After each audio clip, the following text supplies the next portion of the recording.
The Celestine Prophecy by James Redfield, and the Celestine Prophecy, the workbook, by James Redfield and Carol Adrian.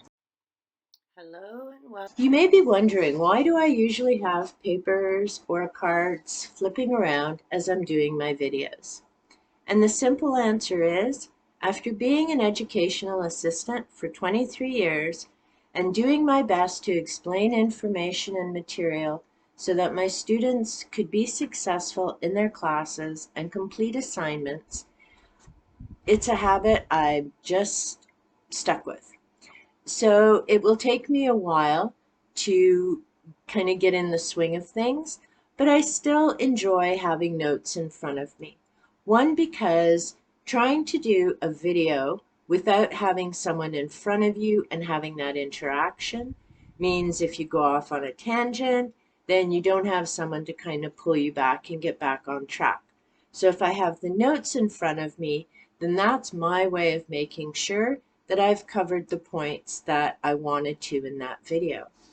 So one of the first things that I did in preparation for the Celestine Prophecy video was to actually look up the definitions of parable and fable and an allegory. And then I also make note of where I find them. And what I'll end up doing with this information is transferring them onto an index card and setting them up in my index file. Because part of this is also a learning process for me, and I hope something that other people can find benefit from as well. The next thing that I did, of course, after reading the Celestine Prophecy, was to make sure that I had my jot notes all prepared and I have all my little pointers in place. And in this case, unlike the notes that I did for my Life with Books video, and if you haven't seen that, I'll try and have it linked up above, or I'll add it to the description box below. But when I did my Life in Books, I actually had a mind web where I had the direction and made sure that I flowed with that doing the video. What I did for the Celestine Prophecy, because I was just talking about one book, I made point form and just used line paper. Now, there would be different ways of doing this. And although I wanted to go through each of the insights individually, I also don't want to get hit with copyright issues.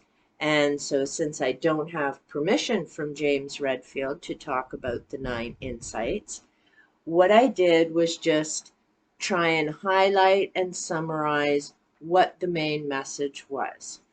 Had I been able to do that as 9 separate insights, I would have had the mind web again. Of course, and this is something that if you're interested in doing for your own notes or whether you're studying something else.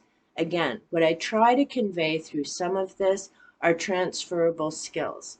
So this is what I may do to prepare and get ready for a video, but these skills also apply to taking notes, whether you're in high school, college, or university. When you're reading text, whether it's a book or an article, find how you can retain the information. So for example, with something like Celestine Prophecy, you have 9 insights and things that you want to remember about each. And again, if you've watched my other video on my process, you know that I enjoy colors.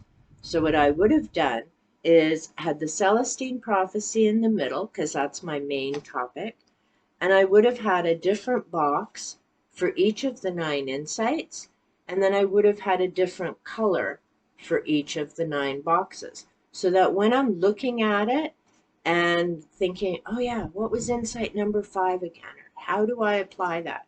And then I can just quick take a look at it.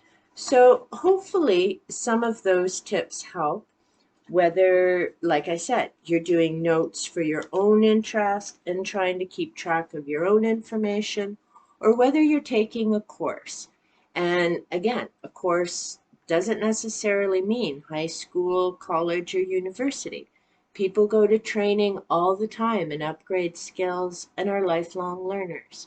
So if you found any of this helpful, please click the like button below. If you're interested in either some more study tips or you enjoy content about books and comments about different subjects, then please be sure to hit the subscribe button and turn on the notification bell so you know when I upload new content. Until next time, have a great one.